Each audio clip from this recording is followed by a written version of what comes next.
Hey guys, this is Angelo at the Keyless Shop in Burlington. Today I'm working on a 2012 Mitsubishi Galant, and I just wanted to show you guys something because I know with these cars, in order to do the remote, you have to put a paper clip into 1 and 4 on the OBD port, which can sometimes be a pain. So basically what I did to make it a little bit easier was took an old OBD plug and just cut the wires to make them nice and short and just soldered the pins 1 and pin 4 wires so that instead of putting a paper clip in the OBD port, which, you know, if the customer's there, doesn't really look 100% professional, this looks a little bit better.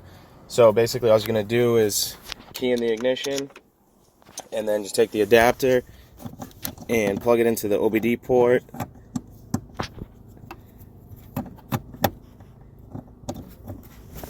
And then hit the hazard switch 6 times.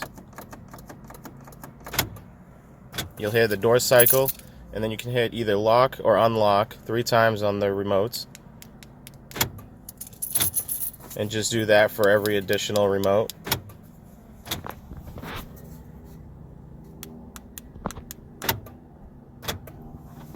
And then take the key out, plug the adapter, and you're all set.